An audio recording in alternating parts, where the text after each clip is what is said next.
చేసిన శ్రీ రేవంత్ రెడ్డి గారు, గౌరవ రాష్ట్ర మంత్రివర్యులు శ్రీ పొంగులేటి శ్రీనివాస్ రెడ్డి గారు,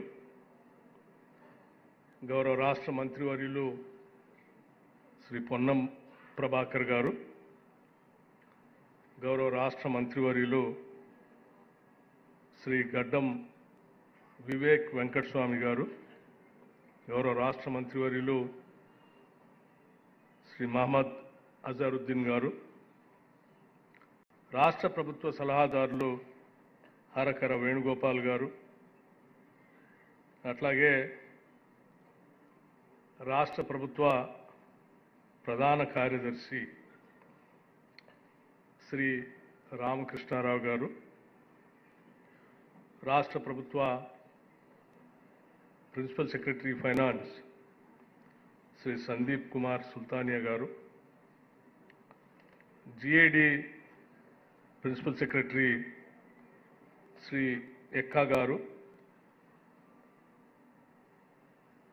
వివిధ బ్యాంకుల ప్రతినిధులు, దాదాపు 16 బ్యాంకులు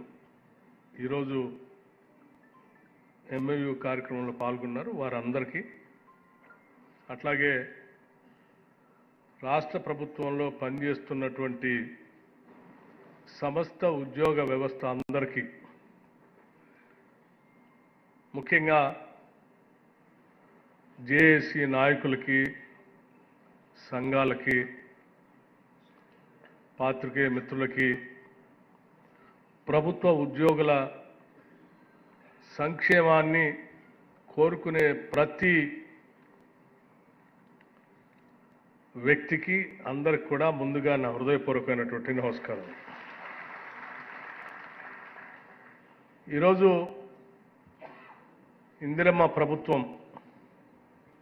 ప్రజాప్రభుత్వం, రాష్ట్ర ముఖ్యమంత్రి రేవంత్ రెడ్డి గారి నాయకత్వంలో ఈ క్యాబినెట్ ఒక నిర్ణయం తీసుకొని రాష్ట్రంలో పనిచేస్తున్నటువంటి ప్రభుత్వ ఉద్యోగులందరికీ ఒక భరోసా, ఒక భద్రత కల్పించాలనేటువంటి ఆలోచనతో ఈ రాష్ట్రంలో పనిచేస్తున్న లక్షలాది మంది ఉద్యోగస్తులందరికీ కూడా ఒక బీమాని, ప్రమాద బీమాని ఏర్పాటు చేసి రాష్ట్ర ప్రభుత్వం నుంచి కానీ లేకపోతే ఉద్యోగుల దగ్గర నుంచి కానీ ఒక్క రూపాయి కూడా వసూలు చేయకుండా, ఒక్క రూపాయి కూడా అదనంగా భారం లేకుండా బ్యాంకర్స్ అందరితో మాట్లాడి ఈరోజు 1,20,00,000 నుంచి విమాన ప్రమాద బీమా జరిగితే అది 2.5 కోట్ల నుంచి 3 కోట్ల వరకు కూడా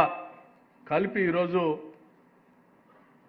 బీమా పథకాన్ని బహుశా దేశ చరిత్రలో ఏ రాష్ట్ర ప్రభుత్వ ఉద్యోగస్తులకి ఈ బీమా పథకం లేదు. అది కేవలం తెలంగాణ రాష్ట్రంలో మాత్రమే ఈరోజు అమలు చేస్తున్నాం. మరి మిగతా రాష్ట్రాలు కానీ, దేశంలో కానీ, లేకపోతే ఇప్పుడున్నటువంటి ప్రభుత్వం కంటే ముందు కానీ ప్రభుత్వాలు ఉన్నాయి. కొట్లాడి రాష్ట్ర ప్రజల సంక్షేమం కోసం తెచ్చుకున్న తెలంగాణ రాష్ట్రంలో వనరులు కూడా బాగున్నాయి ఆనాడు, కానీ ఎవరు ఆలోచన చేయలే. ఆనాడు మేమందరం ప్రతిపక్షంలో ఉన్నప్పుడు ఎక్కడ సభ పెట్టినా,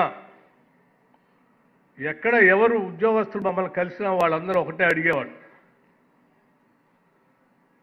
ఈ ప్రభుత్వాన్ని మేము భరించలేకపోతా ఉన్నాం, మా జీతాలు 15వ తారీఖు నుంచి 20వ తారీఖు మధ్యలో వస్తూ ఉన్నాయి, ఈ జీతాలు మాకు మొదటి తారీఖునే వచ్చేటట్టుగా ప్రతిపక్షంలో ఉన్న మీరు గట్టిగా ఒత్తిడి తీసుకొని రండి, మాకు సహాయం చేయండి అని అడిగేవాడు. గతంలో ఉద్యోగస్తులు కానీ లేకపోతే వ్యాపారస్తులు కానీ లేకపోతే వ్యవసాయదారులు కానీ కూలి వాళ్ళు కానీ ఎవరైనా ఏదైనా కొనుక్కోవాలంటే కొంత పోగేసి అంతా సమకూరిన తర్వాత అవన్నీ దేశపోయి కొనుక్కునేవాళ్ళు. కాలం మారింది. ప్రతిదీ ఇన్స్టాల్మెంట్స్ మీద నెల నెల ఇంత విడతల వారీగా కట్టుకునేటువంటి వ్యవస్థలు ప్రపంచవ్యాప్తంగా వచ్చాయి. అందులో భాగంగా మన దేశంలో కూడా వచ్చిన తర్వాత మనకొచ్చే ఆదాయాన్ని లెక్క కట్టుకొని ఆదాయానికి అనుగుణంగా ఇన్స్టాల్మెంట్స్ కట్టుకోవటానికి పనికొచ్చేటట్టుగా ప్రణాళిక తయారు చేసుకొని ఆ ఏజెన్సీల దగ్గరనో బ్యాంకుల దగ్గరనో వ్యవస్థల దగ్గరనో కావాల్సినవి కొనుక్కునేటువంటి వాడు. ఆ కొనుక్కొని కట్టేటువంటి ఇన్స్టాల్మెంట్స్ 1వ తారీఖు అంటే 1వ తారీఖే,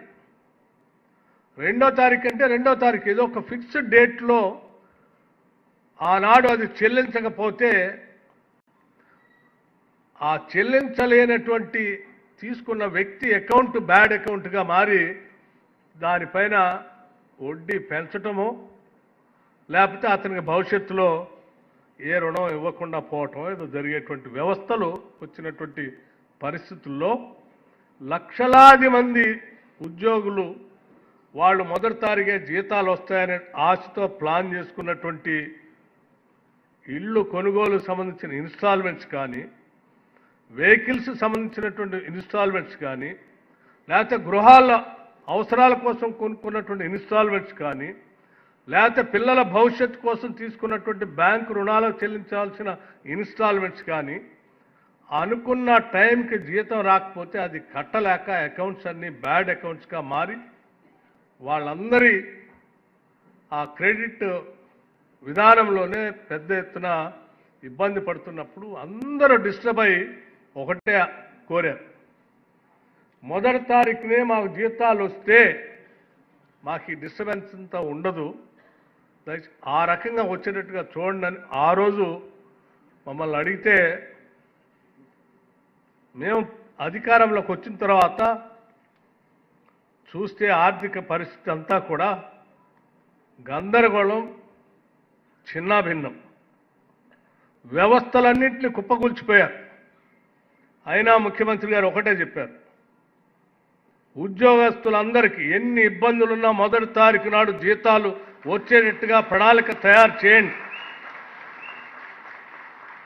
అది వాళ్ళ హక్కు. వాళ్ళు ఈ మొదటి తారీఖు నాడు జీతాలు వస్తాయనేటువంటి ఆలోచనతో అనేక